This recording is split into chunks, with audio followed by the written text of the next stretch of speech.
Notre intitulé donc est Danse et démocratie. C'est l'intitulé proposé par la compagnie Camargo. Bon, pour rappeler un petit peu l'enjeu, si je l'ai bien compris, il s'agira en quelque sorte d'un renversement de perspective dans les pratiques artistiques où donc on aurait une certaine tradition installée de démocratisation culturelle, où il se serait agi de considérer qu'il y a des pratiques artistiques légitimées, validées, et qu'il serait agi donc à partir de là de ménager les voies d'accès d'un public qui n'a pas forcément une familiarité avec ces formes artistiques, voilà, trouver les voies de sensibilisation pour élargir le cercle donc, des initiés, élargir le cercle, toucher de plus large public, sensibiliser de plus large public. Donc, à partir de ce modèle de la démocratisation culturelle, on renverserait donc complètement la perspective et donc les démarches artistiques partagées consisteraient cette fois à partir des pratiques culturelles elles-mêmes des populations, des gens avec qui on a envie de travailler, de diverses situations. Donc partir réellement de ces pratiques elles-mêmes et inventer des formes artistiques avec ces gens-là de manière totalement partagée et non plus donc partir d'un modèle artistique déjà installé, validé, légitimé, pour essayer de les amener à s'y familiariser. Alors dans le premier cas, on remarque donc qu'il y aurait une sorte de dimension artistique qui serait présumée acquise, acquise d'entrée et non contestée, alors que dans la seconde perspective, celle qui va nous intéresser le plus ce soir, peut-être que cette dimension artistique est à faire émerger, à rechercher, à élaborer, et que c'est peut-être d'ailleurs l'une des critiques qui peuvent être dirigées par certains à ce type de démarche. Et je constate qu'il y a à l'évidence un vaste mouvement qui se manifeste de souci, en tout cas la participation élargie et active des gens au fait artistique. Des gens, je fais exprès d'employer ce mot, qui veut un peu tout dire, mais voilà. Donc ça va dans des balles, actuellement c'est absolument extraordinaire le nombre simplement de scènes nationales, de théâtre, et ça qui inclut des balles dans leur saison, des balles artistiques, des balles souvent travaillées par des artistes, enfin bon, voilà, cela va des balles à donc toute une série de démarches d'artistes extrêmement variées, qui vont faire appel à des amateurs. Et alors, bon, notre sujet aujourd'hui c'est bien la danse quand même, danse et démocratie. Alors, particulièrement en danse, il y a vraiment toute une piste de travail, un souci pour aller s'intéresser à des corps autres, des corps non spécialisés, moins formatés, moins formatés, c'est bien le mot, que ceux donc, de la danse professionnelle, préparée. Voilà. C'est en soi souvent abordé par les artistes eux-mêmes comme une véritable question artistique. Que dit un corps?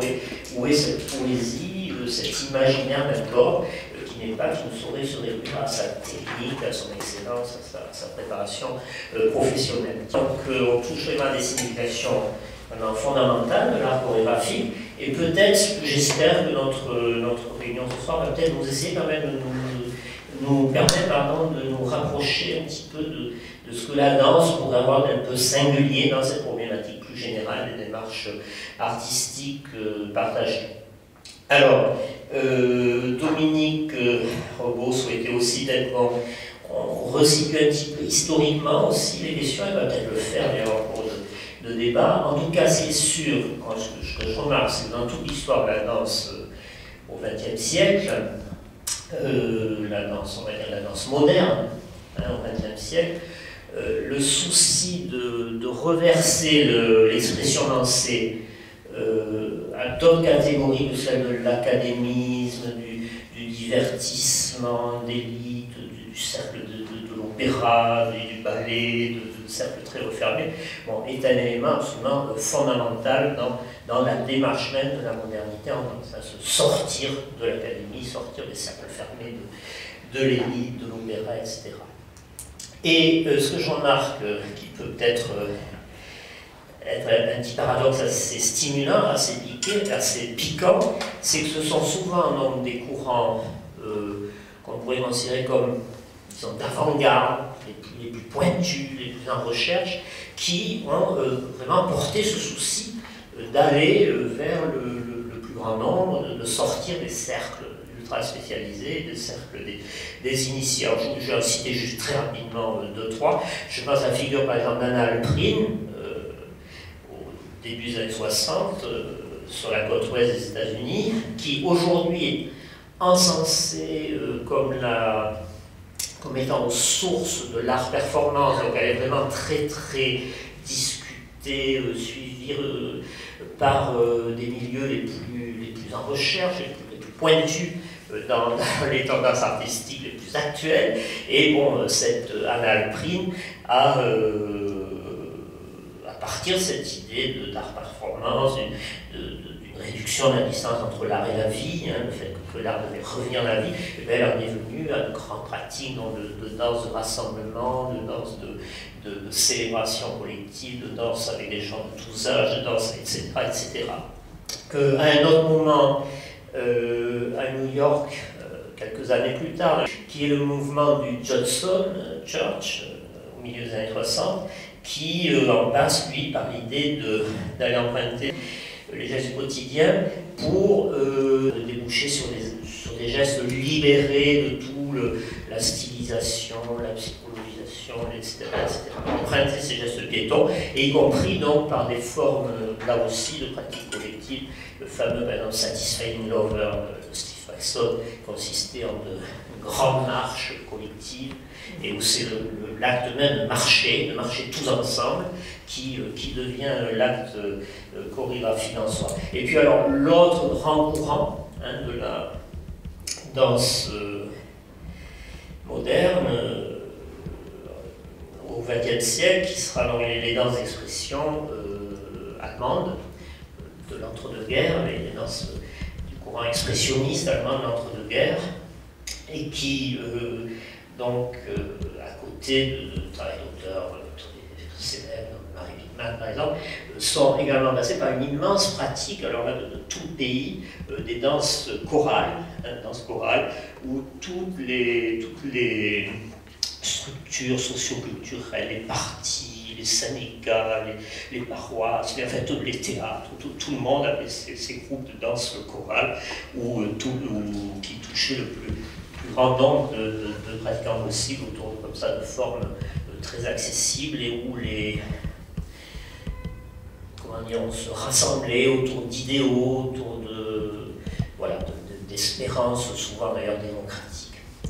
Voilà, donc nous sommes ici, j'en ai fini, nous sommes ici donc autour de cette démarche de Camargo qui se déroule en ce moment à Orly, mais qui après avoir s'est déroulé dans bien d'autres villes et sites début d'hiver, depuis Soudain, dans le centre de la France, à Vitry par exemple, et donc qui consiste, si je ne me trompe pas, et ils vont sans doute nous raconter mieux, qui consiste donc à une collecte, tout d'abord, de toutes les danses, je dirais de tous.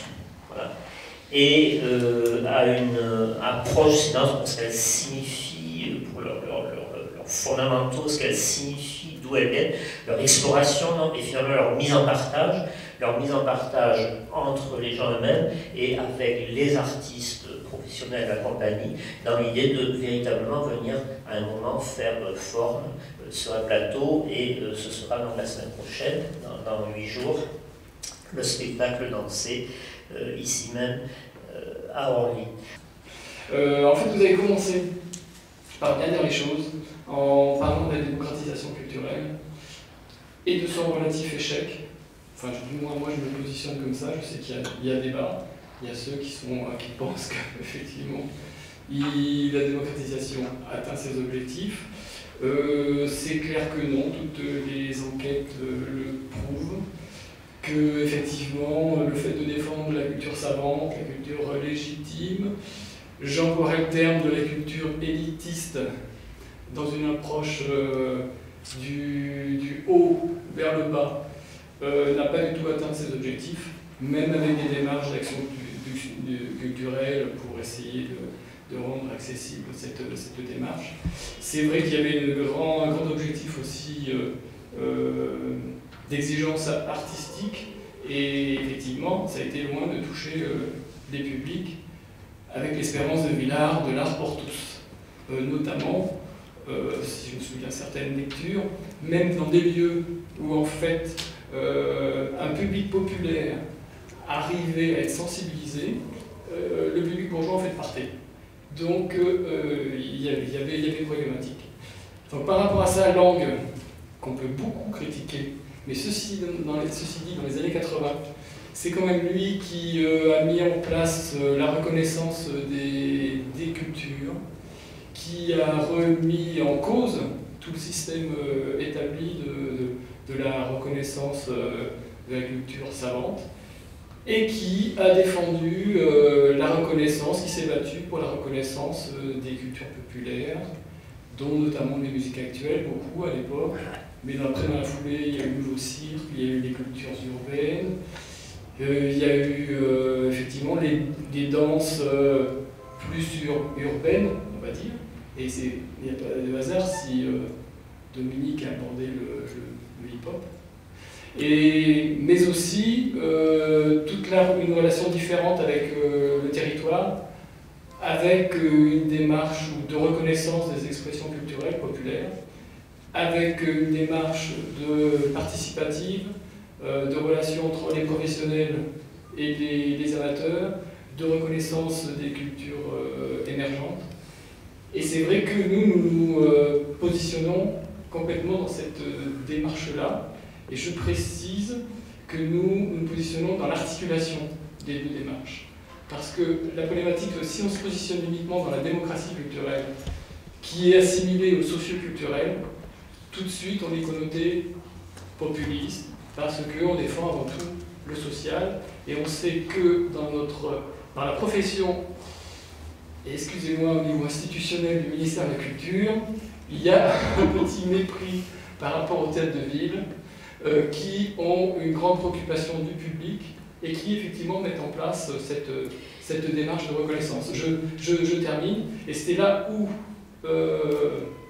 pour moi, la démarche de Camargo est un acte de résistance, et je me positionne, moi, dans cette solidarité avec cette démarche de résistance pour amener une reconnaissance réelle des pouvoirs publics. Et je sais que, je pense et j'espère que nous sommes dans une démarche où de plus en plus, et vous l'avez dit, accentuation des balles, etc., adultes, enfants, c'est la rencontre avec les habitants, la recherche de la convivialité, le partage, la rencontre. On est dans une telle société de souffrance, d'isolement, où de toute façon, il y a un besoin. Nous sommes, je terminerai, nous sommes nécessaires, sinon nous allons au chaos. Le théâtre Louis Aragon, c'est un cousin en fait.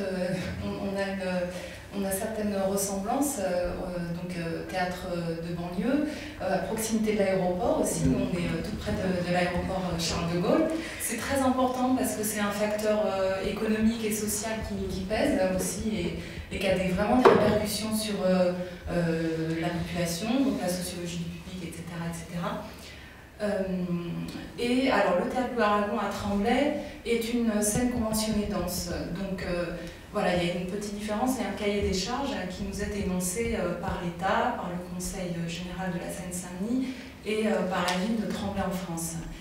Mais le cœur du projet du théâtre, effectivement, c'est la danse. Donc avec toute la question de comment mettre en place un projet danse dans ce contexte-là d'une ville dont on pourrait dire que, a priori, les publics sont éloignés de la question de la danse, de la question chorégraphique.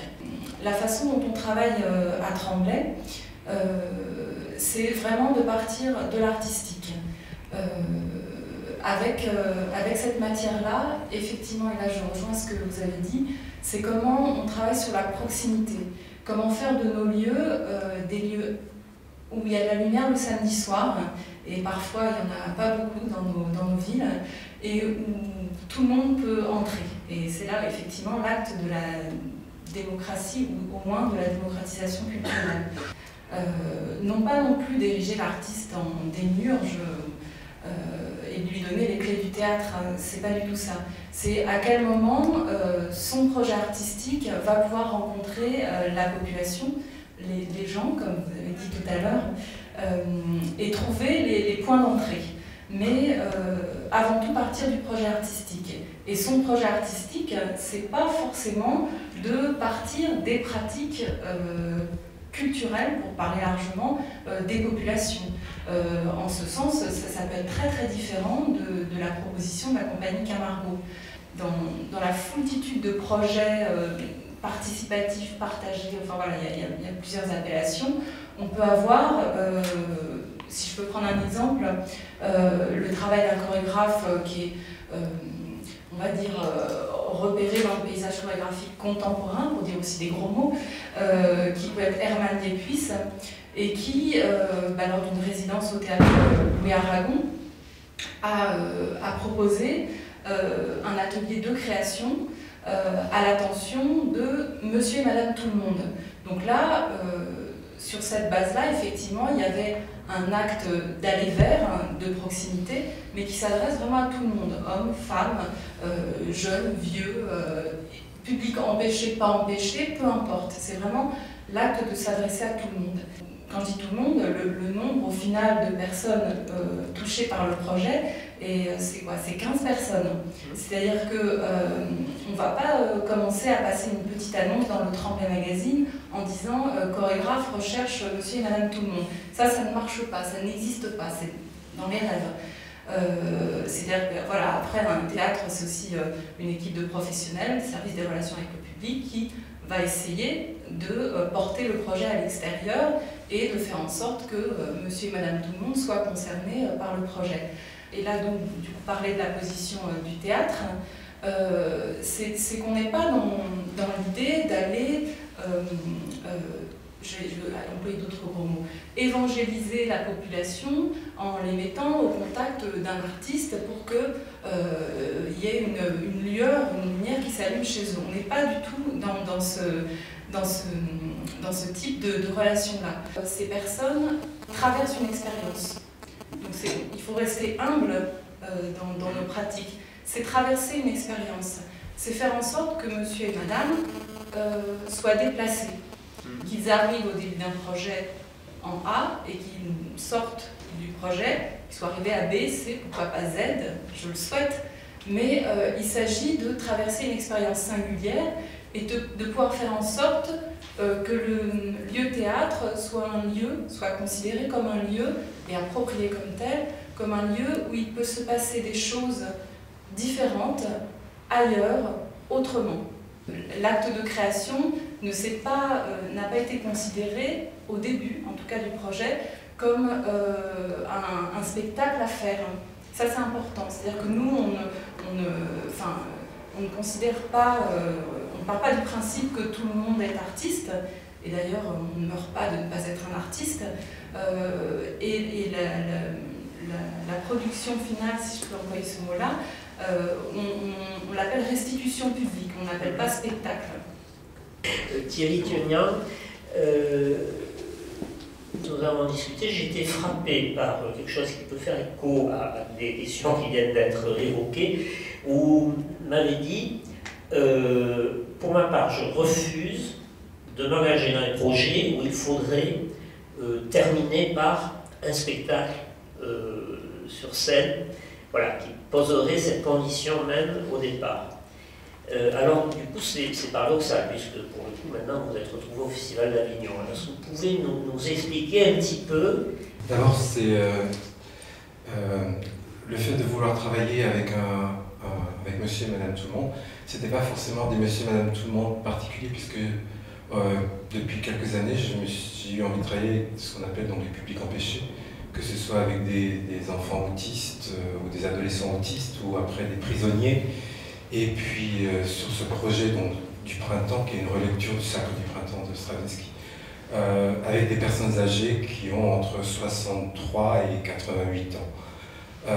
Donc forcément, en travaillant avec ce type de public, je n'avais pas forcément envie d'être très vite dans une démarche de création d'un spectacle, mais de faire ce que disait Nathalie, un travail de traversée, un travail d'expérience, un travail d'échange, que ces gens, si je les déplace, ces gens-là aussi me déplacent moi dans mon travail, dans ma vie.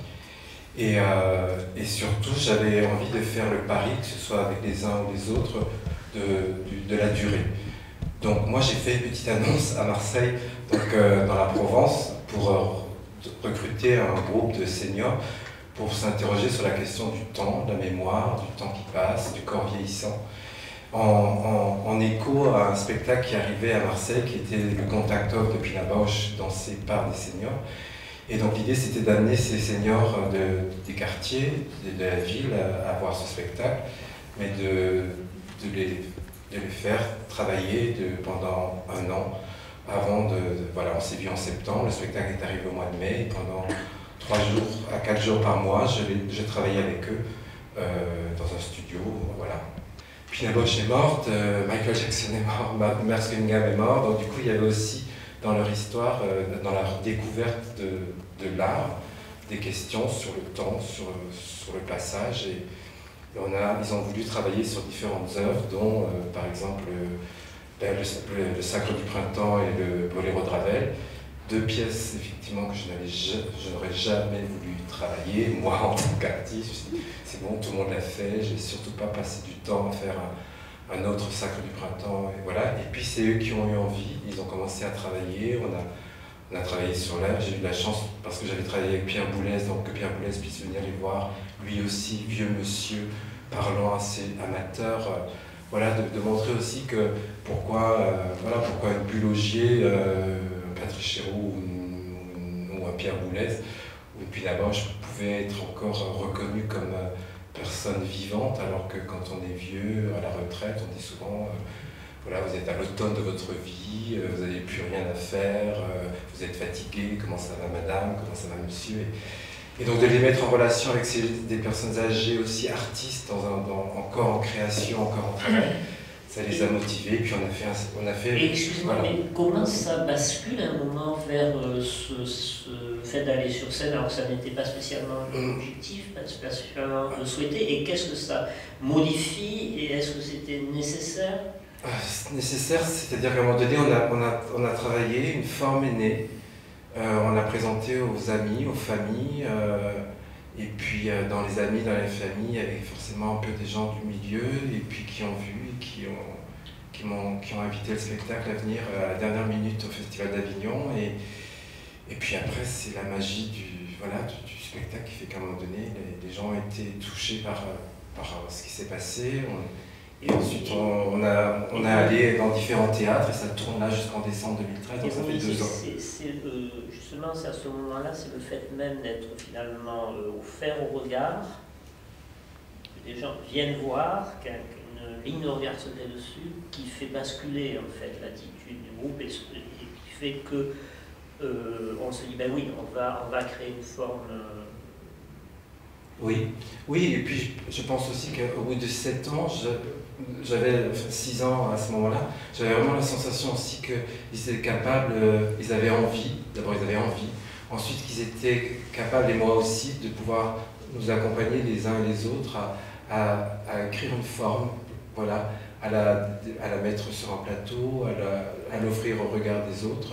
Après, je crois aussi que ça m'a permis aussi moi d'être exigeant sur une forme, d'oser aussi de les encourager, d'exiger cette rigueur et cette poésie dont j'étais capable et que j'avais envie de leur transmettre. Et puis après, c'est le public qui se prend ça. Moi, je crois qu'on partage arriver à un spectacle.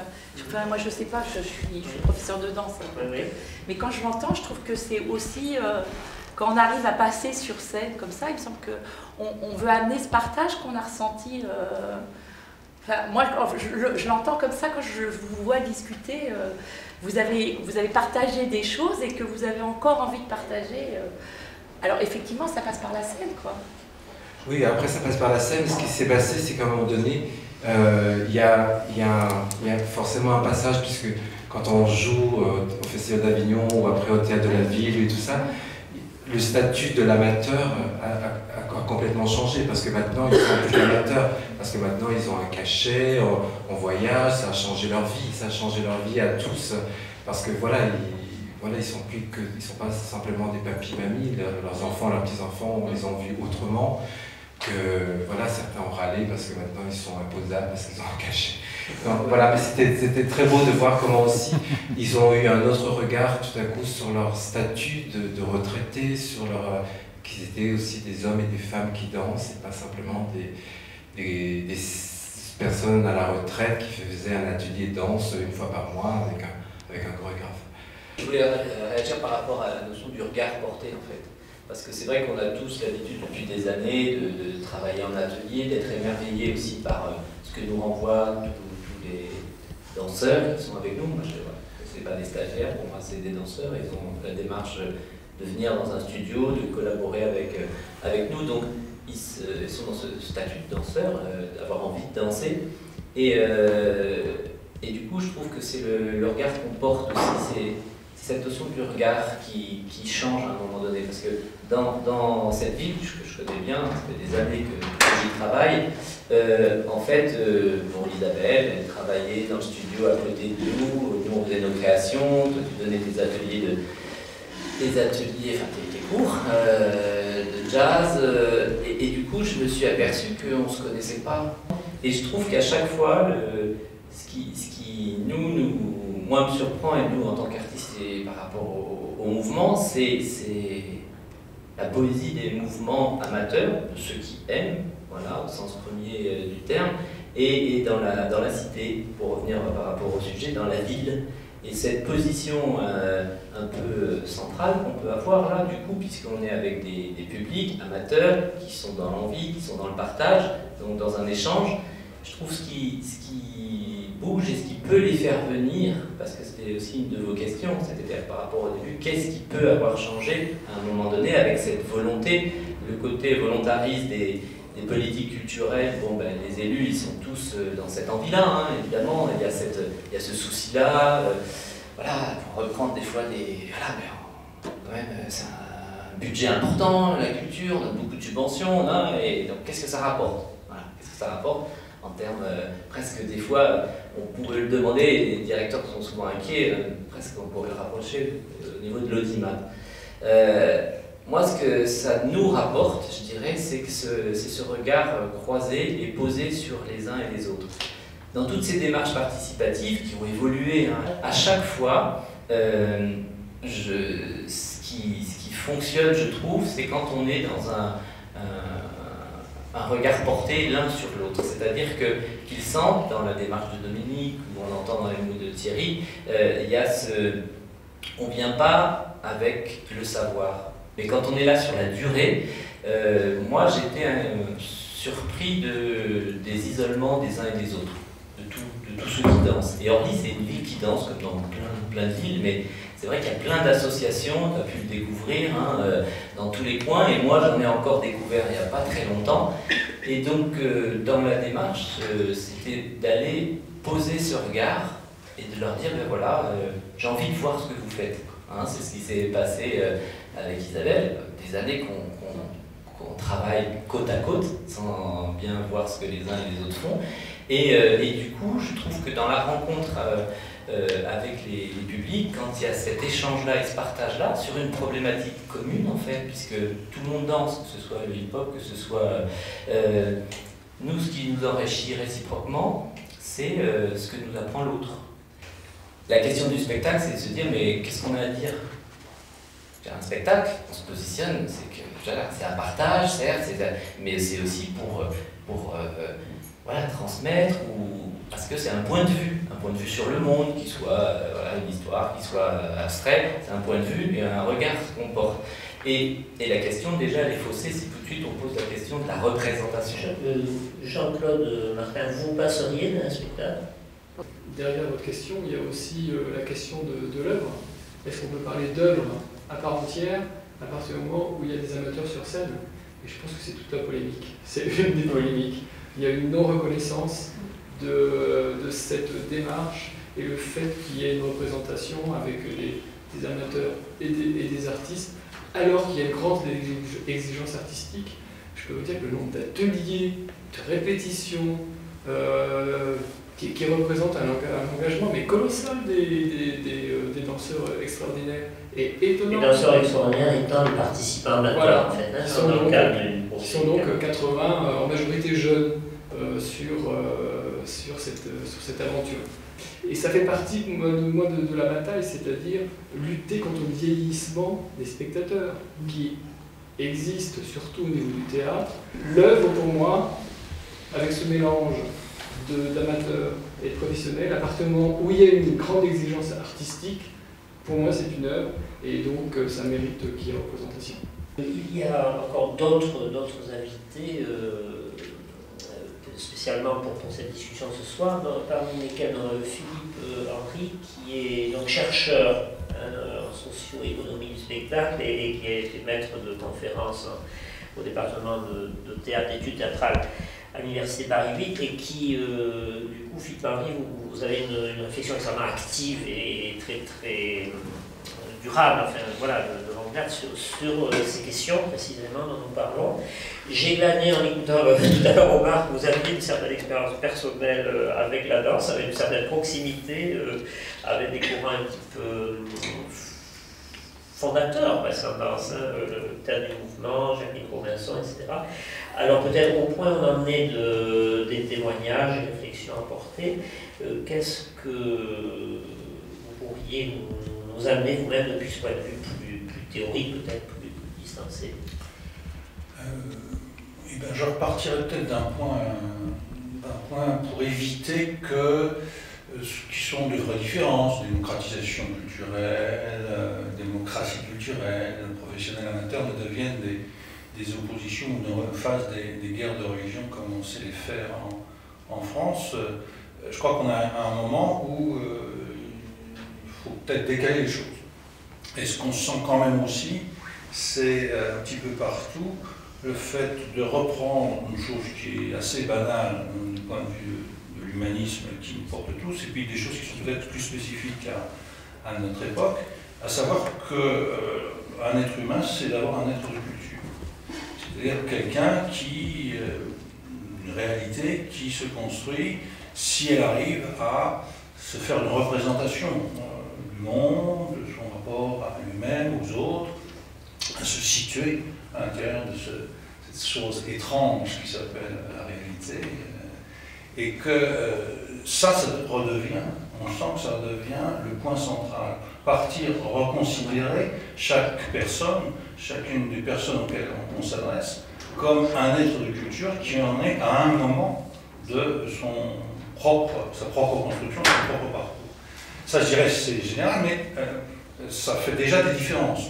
On ne parle pas du fait qu'il faudrait donner de la culture, non, partir de où est-ce qu'en sont les gens et comment où ils en sont de leur parcours de construction. Et puis, ce qui fait une différence, et c'est peut-être pour ça aussi que, entre autres, la question de partage, d'une participation plus forte au processus artistique se pose, c'est qu'aujourd'hui, on est dans une situation où chacun a à construire, à modifier, à reconfigurer son identité culturelle. On n'est plus dans une situation où, finalement, nos représentations du monde sont relativement données par la famille, par les appartenances communautaires, par les appartenances syndicales ou religieuses, et que donc on est brassé, en plus avec l'ouverture que nous avons au monde, la diversité culturelle qui est aussi la matière même de nos réalités, à chacun de devoir construire les choses. Et je trouve que ça, c'est peut-être le point commun que partagent des artistes professionnels ou pas professionnels, des gens qui s'occupent de l'art ou des gens qui ne s'occupent pas de l'art. Et que, me semble-t-il, ce que on a aussi entendu là dans les expériences, c'est se réintéresser à un moment donné aux personnes avec lesquelles on se trouve, et se dire, tiens, moi, parce que j'ai mon parcours de professionnel, j'ai un certain nombre de savoir de ceci, de cela, j'approche les choses d'une certaine façon, mais vous, comment, où est-ce que vous en êtes, et qu'est-ce que vous apportez? C'est, me semble-t-il, dans ce cadre-là que que moi j'ai plutôt tendance à reposer la question de l'art, qui n'est pas une chose extraordinaire, supérieure, je ne sais trop quoi, mais peut-être un point ou des pratiques où cette question de la construction, identitaire, de la production symbolique est au cœur même de ce qu'on appelle l'art et de ce qu'on appelle l'identité artistique. Les artistes sont particulièrement, sont chaque jour confrontés à ça. Qui suis-je? Comment faire? Et avec quels outils? Et qui sont les outils de l'art? Qui sont les outils de la production symbolique, d'une certaine production symbolique? Il y a d'autres formes de production symbolique. La question de faut-il un spectacle, faut-il pas un spectacle, à mon avis, c'est à l'intérieur de ça que ça se pose. C'est-à-dire, à un moment donné, on échange, on brasse, on décale ces petits repères identitaires, mais ça ferait du bien à tout le monde de construire une forme. Et que cette forme ne reste pas simplement entre nous, mais soit aussi soumise au regard d'autres. On trouve ça, alors, de façon très intensive dans le milieu artistique. Vous trouvez ça dans d'autres milieux, le milieu technique, le milieu scientifique. C'est des mécaniques, je dirais, ordinaires, banales. Sauf que c'est peut-être le moment, et on est convoqué dans cette période un peu extrêmement à la fois confuse et passionnante de bascule de civilisation, à remettre ces questions-là au centre des choses. Voilà, j'en dirais peut-être pas plus, mais je pense que c'est en ressaisissant un certain nombre de problèmes de ce type-là que peut-être on retrace à ce moment-là des perspectives plus ouvertes et où on dépasse, je vous dis, ces oppositions qui, sur certains plans, ont des raisons d'être, mais qui encombrent, me semble-t-il, et plombent, en particulier en France, ces débats que nous avons sur est-ce que c'est de l'art, est-ce que c'est pas de l'art, est-ce que c'est du social, est-ce que c'est pas du social. Attendez, tout ça ce sont des questions des années longues. Peut-être pas des années longues, mais des années 80, de la fin du XXe siècle. Nous sommes au XXIe siècle. Et là, je crois que toutes ces pratiques, toutes ces expériences, qui ne datent pas effectivement d'hier, qui commencent à avoir accumulé un certain nombre de choses, sont là en train de chercher des voies de cet ordre-là. De ce point de vue-là, en repartant de cette question finalement de la dignité culturelle de chacun, des parcours identitaires, de la constante reconfiguration parce que le monde bouge, parce que dans une classe de CM2, vous avez autant de références culturelles que de personnes, et qu'il n'y a pas nos ancêtres les Gaulois, attendez, c'est un peu juste. Donc c'est tout ça aussi qui nous convoque sans doute à de nouvelles formes de production symbolique, et donc aussi que cela reconfigure ce que nous pouvons, ou ce que nous allons appeler au XXIe siècle, l'art et son rapport à la société. Toutefois, en vous écoutant, par exemple, en vous lisant par ailleurs, j'ai l'impression que vous désignez quand même précisément des forces d'inertie assez considérables qui empêcheraient cette évolution de se faire. Est-ce que vous pouvez préciser ça? Qu'est-ce qui vous semble? Est-ce que c'est dans l'univers institutionnel? Est-ce que c'est dans la critique? Est-ce que c'est... Pour en rester au monde de l'art, c'est la culture de l'art dont nous héritons qui fait blocage, qui fait frein. Regardez comment ces questions sont abordées par les grandes institutions, en particulier théâtrales, le conservatoire, l'université n'est pas forcément très avancée sur ces affaires-là. Les référentiels métiers, les référentiels métiers du comédien, aujourd'hui, c'est quelqu'un qui doit savoir lire un texte et l'interpréter. Et puis alors oui, périphériquement, dans les compétences complémentaires, il faudrait qu'il sache un petit peu ce que c'est que monter un projet ou qu'est-ce que c'est qu'être en relation avec des populations. Mais enfin, c'est vraiment très périphérique. Le comédien, c'est quand même celui qui sait comprendre un texte et l'interpréter sur scène. Je ne dis pas que ces compétences soient inutiles, mais enfin, en faire au XXIe siècle le cœur du référentiel métier, ça me paraît être de l'arrière-garde. Les membres de l'art se prétendent être de l'avant-garde. Je pense que dans leur nécessité d'exister, on comprend cet argument. Quand on regarde dans les faits, ils sont la plupart du temps à l'arrière-garde. Bon, je ne fais pas dans la dentelle. Oui, oui.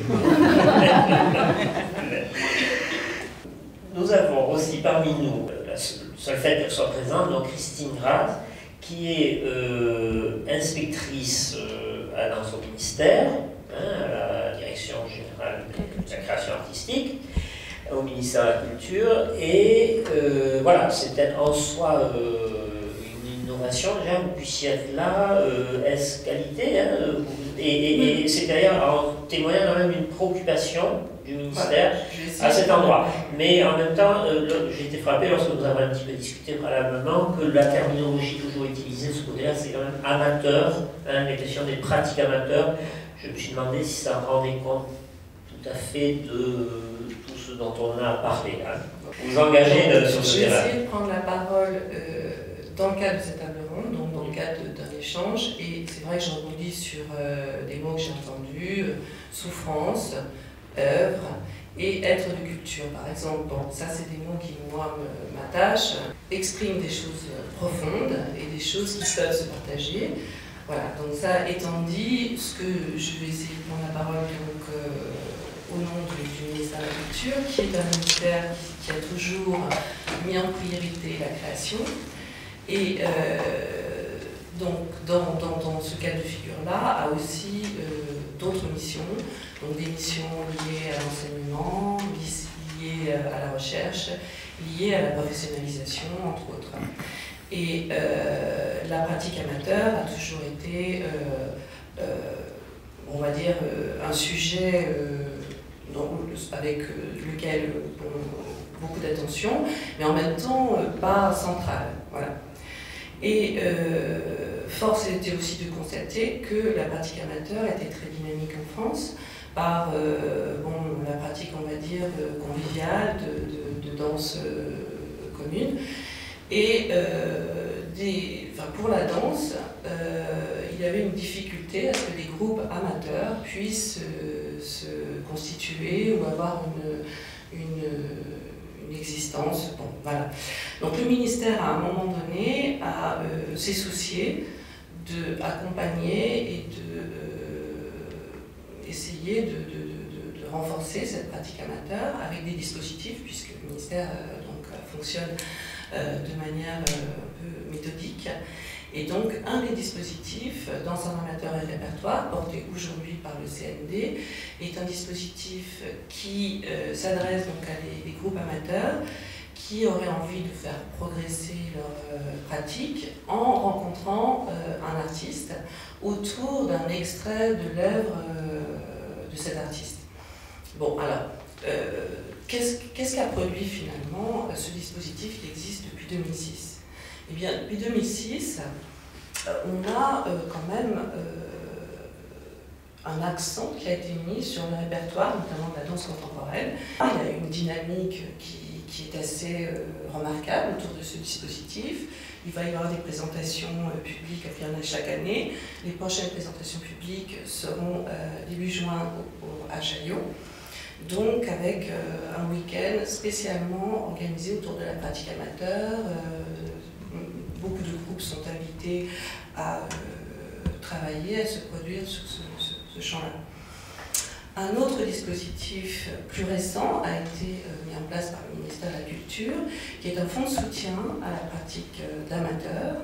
Et ce fonds de soutien est beaucoup plus modeste et s'adresse à toutes les disciplines, arts plastiques, théâtre, musique et danse. Ce fonds de soutien, en fait, a été mis en place par le Bureau des pratiques amateurs pour essayer, non pas que ce soit des projets qui viennent d'en haut, justement, mais que des projets émergent de la pratique même. Et donc c'est un fonds modeste. Il y a eu l'année dernière 240 000 € qui ont été consacrés à ce fonds pour 120 projets aidés. Et je dois dire que quand j'ai fait l'analyse du nombre de projets danse, il y en avait moins de 5 qui étaient aidés. Et ça veut dire aussi qu'il y avait très peu de groupes de danse qui avaient candidaté sur ce fonds.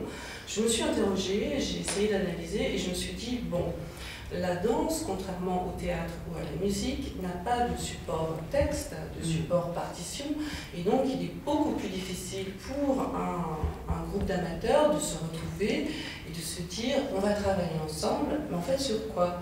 Un groupe de théâtre va se dire bon, on va remonter telle pièce, un groupe de musicien va travailler sur telle partition. Voilà. Donc, d'où l'importance de la place d'un artiste au sein d'un groupe d'amateurs pour apporter un regard, apporter une connaissance, apporter finalement une cohésion. D'où, au travers des discussions que j'ai pu avoir, l'attention qui est portée aux formes participatives de la part du ministère pour essayer d'analyser, de voir comment finalement aider la pratique amateur en danse qui principalement, il faut le dire, les amateurs qui sont sortis des établissements d'enseignement spécialisés continuent à prendre des cours et puis leur pratique d'amateur est très peu autonome. Donc voilà, c'est dans ce type de réflexion que les choses avancent. C'est assez complexe parce qu'il y a une problématique professionnelle amateur qui est une problématique économique et que le ministère, qui a un souci en effet de renforcer la professionnalisation de la filière des danseurs, donc se pose de manière un peu pointue.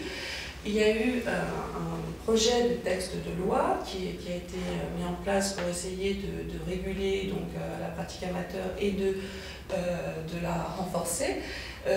Et ce texte de loi a été, on va dire, issu, des grands mouvements d'intermittence en 2003. Et en fait, ce qui s'est passé, c'est que la question était, bon, d'un côté, on a des amateurs qui pratiquent, et ça se voyait beaucoup plus pour la musique, notamment des orchestres qui font payer des prix d'entrée parfois assez chers et qui ne rémunèrent pas les musiciens parce que ce sont des musiciens amateurs. Bon. Donc la question finalement de la professionnalisation, d'un travail caché, bon, tout ça s'est posé. En danse, on a un certain nombre de danseurs qui ont été formés dans des pôles d'enseignement supérieur qui sont des danseurs très pointus, qui ont suivi un enseignement qui est coûteux.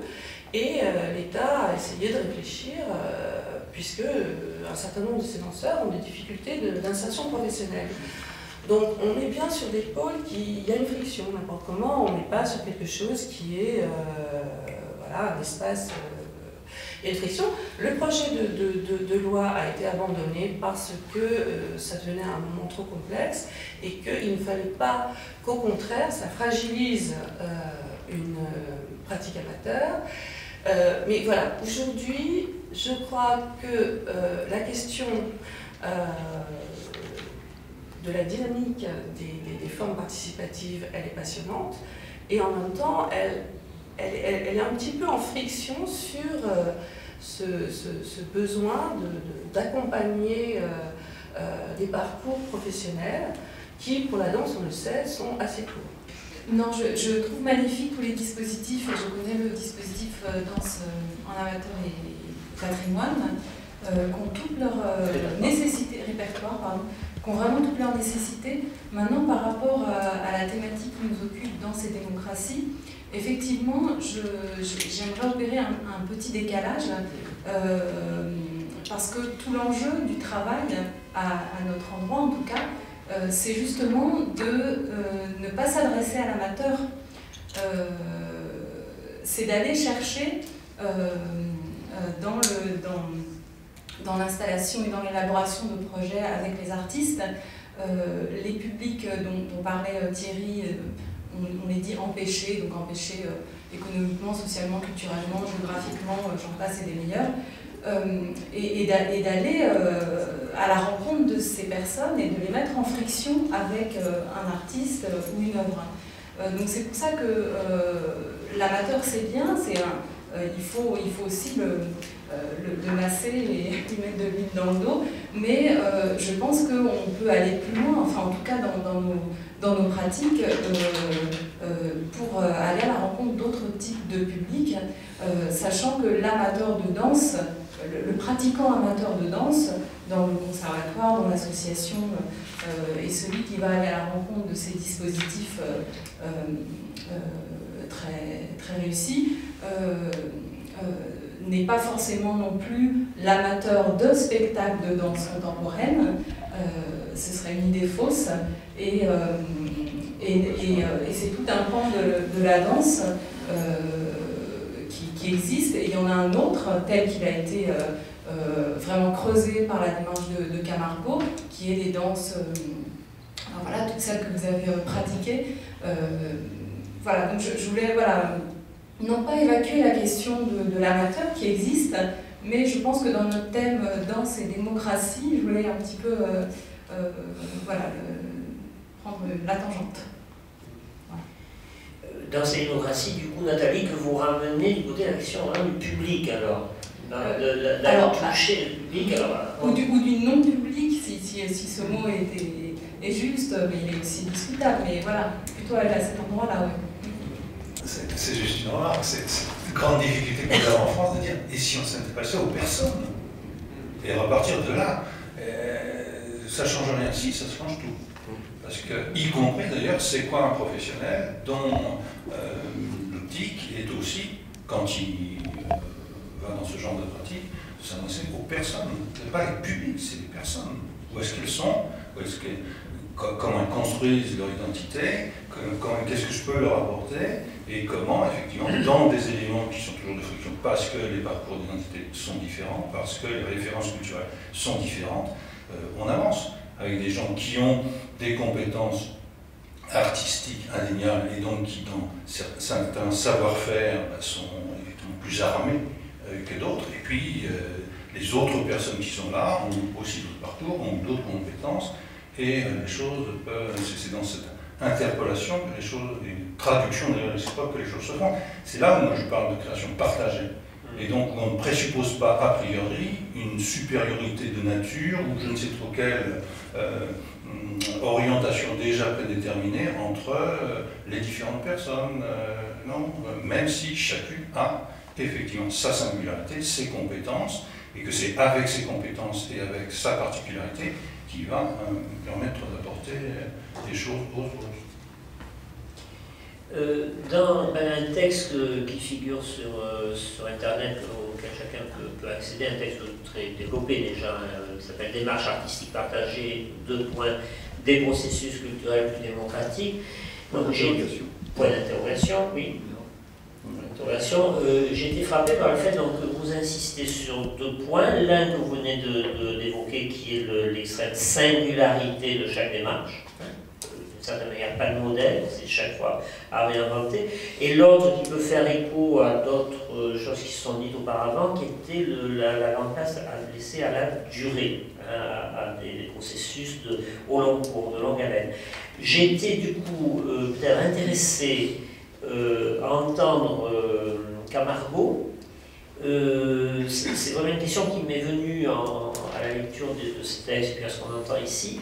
Camargo, puisque en fait vous proposez quand même d'une certaine manière un modèle qui peut se reproduire, enfin qui s'installe aussi bien à Issoudun qu'à Vitry ou à Orly.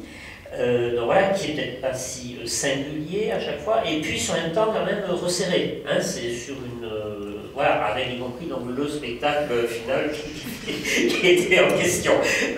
Voilà. Alors pourquoi voilà, est-ce qu'il y a éventuellement une contradiction avec que Philippe Henry développe dans ses réflexions? Je pense qu'on est à un moment extrêmement intéressant de. Voilà, ça fait une trentaine d'années que je suis dans ce métier, on va dire, si on peut dire que c'est un métier. Je sens, et c'est pour ça aussi cette table ronde et cette envie de vraiment réfléchir, je dirais, pour ne pas rater le moment qu'on est en train de vivre, qui est un moment d'une bascule historique, vraiment. Tu as pris le temps, et c'est très bien, on pourrait revenir sur plein d'exemples dans l'histoire de la danse, où effectivement des choses de ce type-là se sont passées. Je pense qu'en ce moment, il y a alors moi je dis un courant, mais une vraie bascule historique, et qui est en train de tout reconfigurer. Donc j'ai écouté l'autre jour la conférence de Philippe Henry à Avignon, et il disait une chose qui m'a fait sourire, mais qui m'a fait aussi beaucoup de bien, parce qu'il dit au début de cette conférence, qu'on le veuille ou non. Donc je veux dire, à la limite, tout ça, enfin, ces questions, l'œuvre, l'amateur, le professionnel, le spectacle, pas le spectacle, tout ça est en train d'être remué d'une grande force, vraiment, par ce qu'est notre société. Et alors, je peux l'affirmer, je l'affirme comme ça aujourd'hui, parce qu'à un moment donné, qu'est-ce qui s'est passé pour nous? J'irai assez vite. On a été des grands militants de la sensibilisation de la danse, mais je dirais comme tous les chorégraphes contemporains, et moi toutes les démarches m'intéressent. Tu parlais de la démarche d'Hermann, comment on s'est nourris les uns des autres, comment on a inventé pendant presque une vingtaine d'années, voilà, comment la danse pouvait comment dire, trouver sa place dans la société, alors qu'elle était quand même écrasée par le théâtre et par la musique. Donc voilà, on est des gens qui sommes en plus des danseurs, des chorégraphes, évidemment des chefs d'entreprise, on va dire, mais on est des militants, vraiment, tous. Et je dirais même enfin moi, tout m'intéresse dans ces démarches-là. Même ceux qui voilà, sont allés dans la non-danse, et je pense que contrairement à ce qu'on croit, on n'est pas opposés. Et ce serait une erreur de nous opposer, historiquement. Et je pense que c'est un moment où il faut qu'on essaye vraiment d'abandonner tous les, comment dire, tous les présupposés, tous les jugements, toutes les manières de fonctionner, voilà, que nous avons. Moi, j'ai envie de vivre ce moment pleinement. Je trouve que voilà, on a vécu avec Christine l'arrivée des Américains au début des années 80, comment ça nous a donné une claque, vous voyez ce que je veux dire, mais vraiment, on était voilà, dans un certain monde et tout à coup, voilà, un éblouissement. Et là, on est là à ce moment-là, mais qu'est-ce qui se passe? C'est que les danseurs, on s'est retrouvés, peut-être plus que les autres, je ne sais pas si vous rencontriez à ce point-là, enfin bon, Jacques, des gens du théâtre, de la musique, moi je ne les ai pas trop rencontrés, mais la danse, on y était quoi, sur le terrain pendant des années, 15 ans. On n'est pas en face de personnes qui n'ont pas de culture quand on est en face d'une personne. Pour moi, aucune personne n'est en manque de culture. En tout cas, je ne suis pas une personne qui va amener une culture à quelqu'un d'autre. Ça, c'est aussi un autre point extrêmement important de ces démarches, en tout cas des démarches que la danse ont pu mettre à jour, et je dirais peut-être... la danse a donné une forme à cette histoire-là. Et pourquoi? Parce qu'aussi, la danse est avant tout une pratique. Hein. Si on revient à la préhistoire, on danse, on ne regarde pas la danse. Hein. On danse, on danse pour danser. On peut regarder la danse en dansant, ça c'est intéressant aussi, parce que c'est une des choses aussi sur laquelle je travaille, qui est une nuance mais extrêmement intéressante. Quand on est danseur en train de danser, on est aussi spectateur. Donc des gens en train de, voilà, de bousculer toute cette histoire de spectacle, de quelqu'un qui est assis, non. Moi, quand je danse avec David ou avec Olga ou Séverine qui sont là, je les regarde danser aussi, hein. C'est un point important. Quand j'ai vu le spectacle de Thierry, donc on a travaillé ensemble il y a 20 ans, il est un des premiers danseurs qui a voilà, dans les projets de la compagnie, et sur un spectacle qui s'appelait Le Spectateur. Et on se posait la question justement de ça. Qu'est-ce qu'on regarde? Comment elle le regarde? Qu'est-ce qu'on voit? Qu'est-ce que notre regard déforme? Et quand je suis allée voir le spectacle de Thierry, évidemment, j'ai suivi un peu ce qu'il faisait et puis son parcours. Quand je suis allée au théâtre de la Ville, ce qui m'a bouleversée, c'est que j'ai vu comment ces personnes, comment ils s'étaient laissés bouleverser par la vie de ces personnes. Et pour moi, c'est là que se situe cette nouvelle forme d'œuvre, on va dire, parce qu'on va mettre ce mot-là quand même, parce que je trouve que c'est important. Comment est-ce qu'il a fait œuvre de ce bouleversement et comment il s'est laissé embarquer? Il l'a très bien raconté là, j'attendais que tu me racontes, je ne savais pas si c'était à ce point-là, comme ça que ça s'était passé. Voilà, donc pour nous c'est exactement la même chose. On est dans une société qui nous entoure, on y est extrêmement sensible parce qu'on est danseur. Il y a une intelligence des corps, une sympathie des corps qui nous bouleverse et dans lequel, et c'est passé beaucoup par bon, voilà, David, Séverine et puis Olga, mais aussi Ou qui n'est pas là avec nous ce soir, mais donc c'est 4 danseurs qui depuis maintenant 5-6 ans avec qui on essaye on se laisse bouleverser, on a ouvert un grand laboratoire, on ne fait plus de spectacle, moi je peux vous le dire. Les formes que l'on présente, on n'est absolument pas dans cette idée d'un spectacle. Il y a des moments d'atelier, on se laisse embarquer dans des chaos, on se laisse aussi, aller très loin dans des danses qu'on a envie de transmettre telles qu'elles sont, ou alors d'apprendre, de prendre un temps, comme cet après-midi tu as vu, ce groupe des personnes antillaises ces jeunes femmes, moi ça me bouleverse, comme Thierry a été bouleversé par ces personnes âgées, de voir des jeunes filles d'une quinzaine d'années qui ont ces danses des esclaves dans leur corps, mais elles l'expliquent un petit peu, mais leur corps il est plus, il est plein de mémoire, il est plein de connaissances et plein de savoir. Donc on est comme ça dans quelque chose qui est nouveau, on est en train d'avancer dans quelque chose de nouveau, donc allons-y, remontons-nous les manches et ne nous laissons pas, enfermés dans ce que nous étions. Voilà ce qu'on est en train de dire, donc on le fait au risque d'eux, évidemment. On est en train de reconnaître ça, vous voyez ce que je veux dire? Oui. On n'est pas dans une chose arrêtée, finie, fermée, on s'est laissé... Est-ce que c'est pas donc extrêmement différent de dire voilà, on va échanger des danses antillaises, des danses sévillanes, des danses du tai chi, etc. C'est pas très différent d'une démarche du type que développait Thierry tout à l'heure, et tu disais qui se laisse donc déplacer, qui va être dans une très grande durée où finalement la danse s'invente. Est-ce qu'il n'y a pas quand même quelque part une question donc, de transposition, de métaphorisation, de métamorphose? Vous allez tous éclater de rire, mais j'ai une certaine transcendance peut-être, qui serait quand même propre d'un geste artistique et qui serait distinct d'une danse, d'héritage, de pratique collective, codifiée, et qui se travaille en association, en amical, dans Malou. Voilà. Est-ce que tout de même, tout est pareil? C'est une ligne de travail, moi, depuis toujours, c'est ce grand questionnement sur les danses traditionnelles, la danse contemporaine. Voilà, quand je chemine avec ça depuis toujours. Il se trouve que j'ai séparé ces deux mondes-là pendant très très très longtemps, dans mon travail, dans mon cheminement, dans ma vie, dans mon être aussi, on va dire, notamment quand on était à Angers, évidemment, et qu'on devient des danseurs abstraits. Il y a un retour pour moi, en tout cas quelque chose qui s'est superposé, qui s'est mêlé, qui a une force égale, qui, autant dans la transposition, la transcendance, la richesse du vocabulaire, l'écriture, l'invention. Une danse traditionnelle n'est pas une danse qui ne s'invente pas. Bon, là, je sors en plus du spectacle de Tamasa Buro, je ne sais pas si vous connaissez ce danseur de kabuki. Les danses du XVe siècle, c'est à naître d'une modernité, je veux dire. Il y a l'histoire pour moi de partir d'un diagnostic. Philippe Henry aussi parle de ça, je pense que c'est important. On a travaillé avec un philosophe aussi qui s'appelle Guillaume Leblanc, qui parle aussi de cette histoire-là. Qui sommes-nous?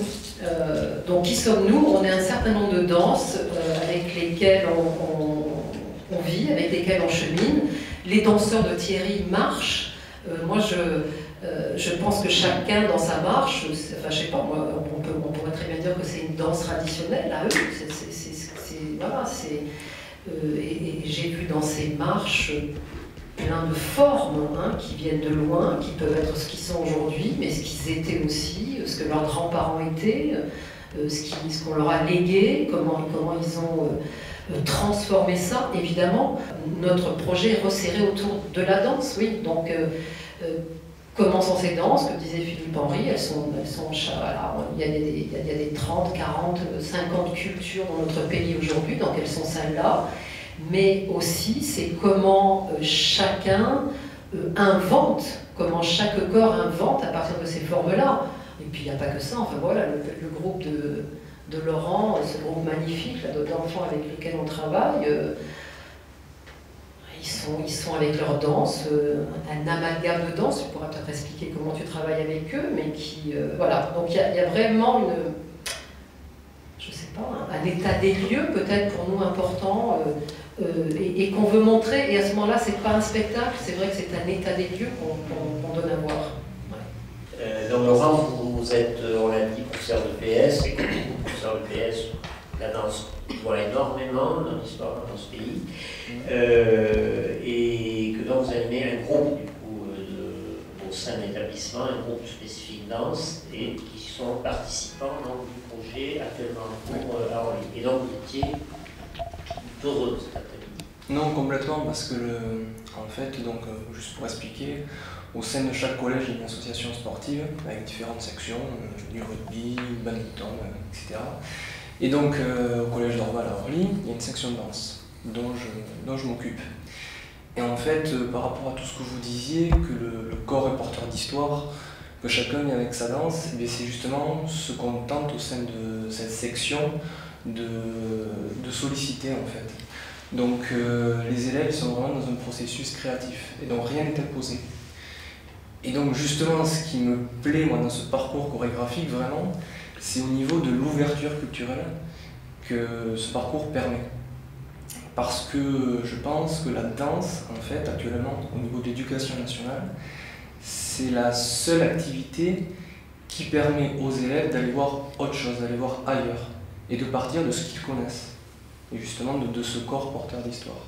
Et donc ça, je pense, c'est actuellement, vous disiez qu'on était à un tournant historique au niveau de la danse, mais je pense que ça se ressent tout simplement au niveau de l'éducation des jeunes. Et là, je pense qu'il y a vraiment quelque chose à faire, et quelque chose à voir. Et donc justement, le projet répond pour moi à cet objectif, et c'est pour ça que... Je découvre M. Henri, que je ne connaissais pas, et voilà, c'était juste pour lui répondre qu'en effet, on est au XXIe siècle, et qu'il a raison, et qu'on se repose aujourd'hui de nouvelles questions, des belles questions du vivre ensemble, de la question de qu'est-ce que c'est l'histoire de l'art, comment aujourd'hui au XXIe siècle, toute cette histoire, tout ce passé voilà, est au-dessus de nous, comment on va le brasser, comment on va le réinventer. À un moment donné, cette chose identitaire, moi je l'ai vécu en tant qu'artiste, à un moment donné, en tant que danseur, j'avais moi aussi vécu énormément les 20 dernières années en tant que danseur, mais aussi en travaillant en sensibilisation, en démocratisation de la culture, puisque j'ai croisé voilà, Jacques, Dominique sur les mêmes problématiques dans les écoles, dans les collèges, dans les villes. Et puis moi-même, j'ai eu envie simplement aussi de me déplacer et d'aller du côté du théâtre, d'aller du côté de l'opéra, de la musique, de chercher comment moi, en tant que danseur, de trouver d'autres outils simplement pour survivre, pour réexister.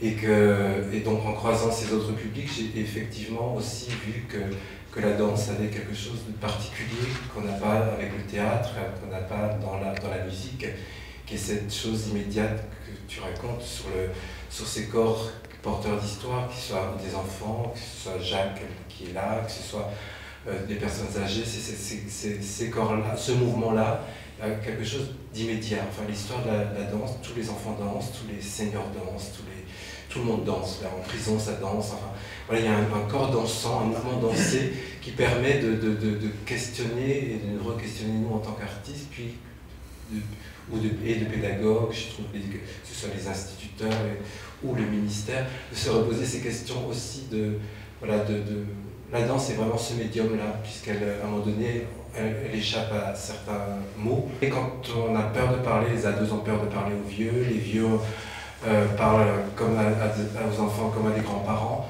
comme à leurs petits-enfants, et tout à coup, quand il n'y a plus de mots, enfin, ils se réinventent aussi par rapport à leur culture corporelle, et autre chose s'invente. Et c'est des choses qui s'inventent qui sont proches des formes artistiques qu'on peut montrer, qu'on peut partager, qu'on peut questionner.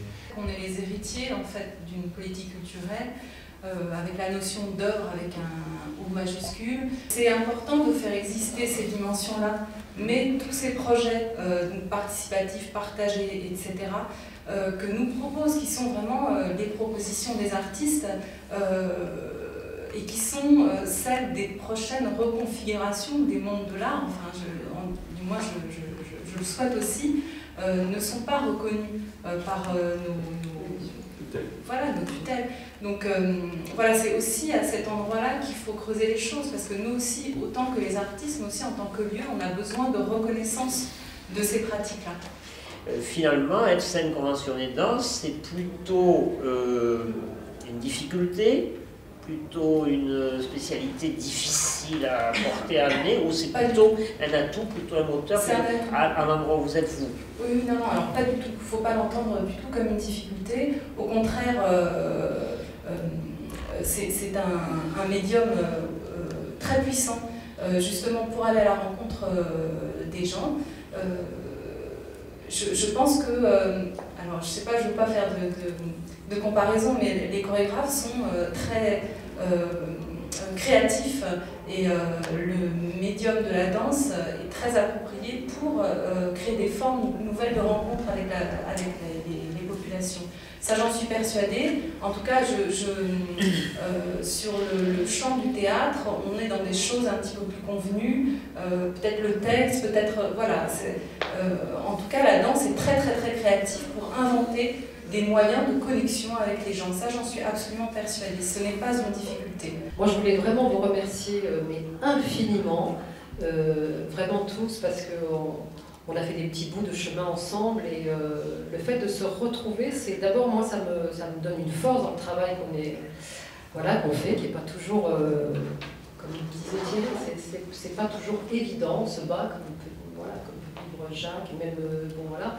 Mais je pense qu'il faut qu'on se sente soutenu, et c'est pour moi, ça a été une vraie nécessité à un moment donné voilà, qu'on se rassemble, qu'on parle et qu'on se sente soutenu par des pensées qui mises ensemble et peut-être voilà, au fur et à mesure d'un certain nombre de réunions, donneront lieu à quelque chose d'existant par rapport à ce que nous sommes en train de vivre. Voilà, un lieu peut-être de reconnaissance, de visibilité de tout ce qu'on est en train de vivre, ce qui ne veut pas dire que ce qui n'est pas là-dedans n'est pas intéressant. Il n'y a pas quelque chose de... je tenais juste à dire ça, d'exclusif par rapport à d'autres démarches et voilà, à des gens qui travaillent seuls dans leur coin, parce que peut-être que, voilà, et Jacques et Thierry et moi, enfin des artistes, où demain, enfin je sais pas, dans 3-4 ans, on sera ailleurs et dans d'autres choses. Il y a voilà, cette idée du décentrement.